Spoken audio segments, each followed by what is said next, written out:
Good evening. UP triple SC के सभी candidates का बहुत बहुत स्वागत है सक्सेस ग्रुप में। जिस चीज़ का आप बहुत दिनों से इंतज़ार कर रहे थे और बहुत दिनों से ये मैटर पेंडिंग था, पीईटी, उसका नोटिफिकेशन आज आयोग ने जारी कर दिया है। तो चलिए बिना किसी देरी के जान लेते हैं इसकी एज लिमिट, एलिजिबिलिटी, फीस और कैसे अप्लाई करेंगे इसके बारे में विस्तार से। वीडियो बहुत ध्यान से देखिएगा और ध्यान से समझिएगा, क्योंकि इसमें आवेदन का समय भी बहुत कम रखा है। 21 जून तक आपको अप्लाई कर देना है। तो अगर अप्लाई करने में कहीं कोई चूक हो जाती है तो फिर आपके लिए 50,000 पदों पर भर्ती का रास्ता जो है वो बंद हो जाएगा। तो चलिए देखते हैं नोटिफिकेशन। और ये वीडियो जानकारी अपने साथियों को ज़रूर शेयर कर दीजिएगा ताकि उन्हें भी जानकारी हो जाए और वो भी पीईटी के लिए अप्लाई कर सकें। तो ये है पीईटी का नोटिफिकेशन। महत्वपूर्ण डेट्स आप समझ लीजिए। ऑनलाइन आवेदन की तिथि 25 मई 2021। आज से ही रजिस्ट्रेशन इसका शुरू हो गया है। ऑनलाइन फीस जमा करने की डेट वो भी 25 मई आज से ही शुरू हो गया है। परीक्षा हेतु रजिस्ट्रेशन, ऑनलाइन शुल्क, आवेदन सबमिट करने की लास्ट डेट 21 जून। आवेदन में संशोधन की अंतिम तिथि 28 जून। इसका मतलब आप 25 मई से लेकर के 21 जून के बीच में इसके लिए अप्लाई कर सकते हैं। आपके एप्लीकेशन फॉर्म में अगर कहीं कोई कमी है तो उसे आप 28 जून तक करेक्शन भी कर सकते हैं।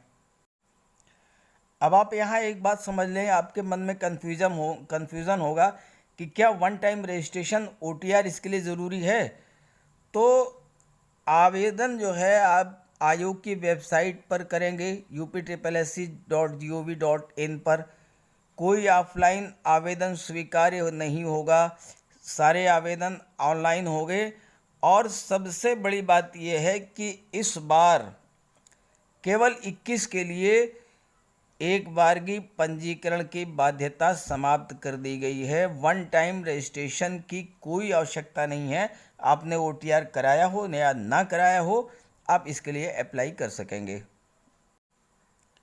शैक्षिक अर्हता, पीईटी के लिए हाई स्कूल समकक्ष या उससे उच्च शैक्षिक अर्हता धारित करने वाले अभ्यर्थी आवेदन कर सकते हैं। अगर आपने 10th पास कर लिया है या आप इससे हायर डिग्री रखते हैं, इंटरमीडिएट की, ग्रेजुएशन की, आप पीईटी के लिए अप्लाई कर सकते हैं।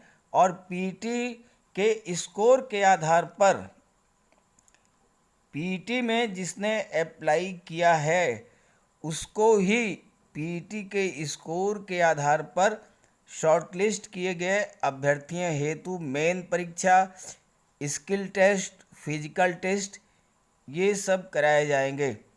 अगर आपने पीईटी क्वालिफाई नहीं किया है तो आप मेन एग्ज़ाम नहीं दे पाएंगे। पीईटी मस्ट है। पहले आप पीईटी को क्वालिफाई करेंगे, उसके मार्क्स के आधार पर मेन एग्ज़ाम या स्किल टेस्ट या फिजिकल टेस्ट का आयोजन कराया जाएगा।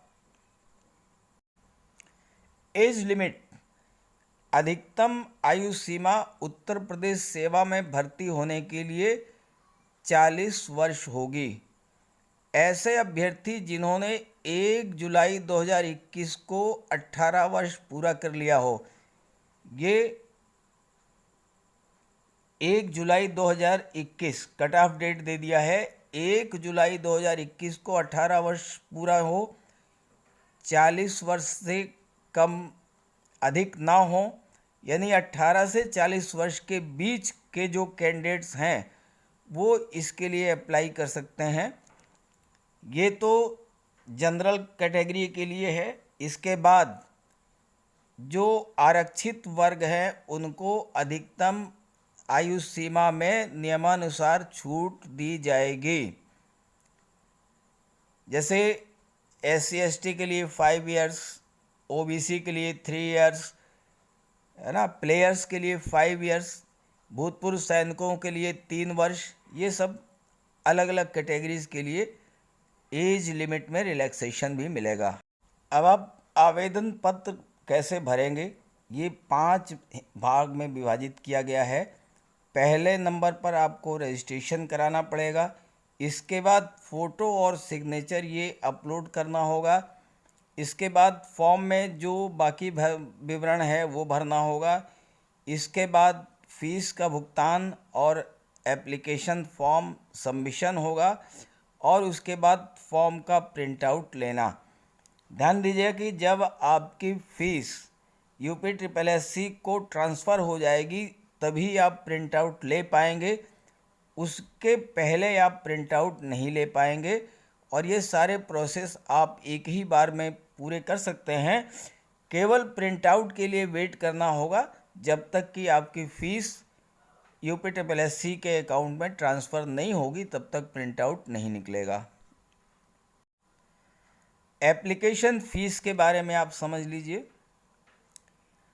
अनरिजर्व कैटेगरी के लिए एप्लीकेशन फ़ीस 160, ऑनलाइन रजिस्ट्रेशन का 25 रुपया, टोटल 185 रुपया।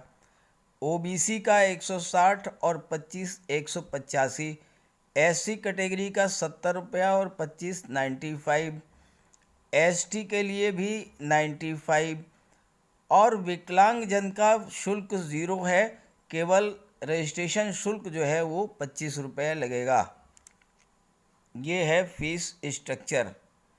और जो स्वतंत्रता संग्राम सेनानी के आश्रित हैं, भूतपूर्व सैनिक हैं, महिला अभ्यर्थी हैं, उनको कैटेगरी 1 से 4 तक जो मूल श्रेणी है, जैसे OBC, SC या अनरिजर्व, जिस कैटेगरी में फ्रीडम फाइटर्स के डिपेंडेंट, भूतपूर्व सैनिक और फीमेल, ये जिस भी कैटेगरी में आते हैं उसी कैटेगरी के अनुसार उनको फ़ीस जमा करनी होगी। आपने फॉर्म के लिए अप्लाई कर दिया, प्रिंट आउट भी ले लिया, आपने चेक किया, पता ये लगा कि उसमें कोई कमी है, तो ध्यान दीजिएगा कि आप केवल एक बार ही अपना फॉर्म संशोधित कर सकते हैं और दूसरी 28 जून तक ही आप संशोधन कर पाएंगे। इसके बाद आप कोई भी करेक्शन एप्लीकेशन फॉर्म में नहीं कर पाएंगे। इसलिए अप्लाई करिए, प्रिंट आउट लीजिए, उसको चेक करिए, कोई कमी हो तो उसे करेक्ट करा दीजिए। एक महत्वपूर्ण जानकारी आप समझ लीजिए। वैसे तो आप नोटिफिकेशन डाउनलोड करके आप पूरा पढ़ेंगे ही, लेकिन मैं आपको खास बताता हूँ। हाई स्कूल या समकक्ष उत्तीर्ण परीक्षा के प्रमाण पत्र में अंकित जन्म तिथि को ही मान्य होगी। आपके हाई स्कूल के जो सर्टिफिकेट है उसमें जो डेट ऑफ बर्थ है वही डेट ऑफ बर्थ मान्य होगी। इसके अलावा और कोई डॉक्यूमेंट डेट ऑफ बर्थ के लिए मान्य नहीं होगा। और दूसरी बात, आयु और शैक्षिक योग्यता की पुष्टि में मार्कशीट, सर्टिफिकेट, डिग्री, ये सेल्फ अटेस्टेड कॉपी आपको ज़रूरत पड़ने पर देनी होगी। अब आप PET का पाठ्यक्रम सिलेबस समझ लीजिए। भारतीय इतिहास से 5 अंक, भारतीय राष्ट्रीय आंदोलन 5 मार्क्स, भूगोल 5 marks, economy 5 marks,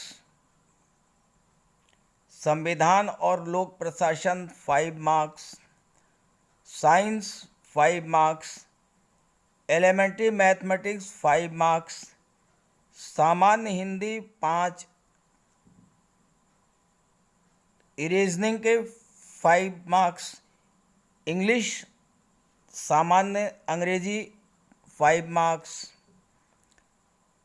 current affairs 10 number, GS के 10 नंबर और अपठित हिंदी गद्य का गद्यांश का विवेचन विश्लेषण ये 10 नंबर और ग्राफ की व्याख्या विश्लेषण ये 10 नंबर का, टेबल का विश्लेषण और टेबल तालिकाएं ये 10 नंबर। तो इस तरह से 100 नंबर का आपका पेपर होगा और नेगेटिव मार्किंग भी होगी। प्रत्येक गलत उत्तर पर 1/4 अंक की कटौती की जाएगी।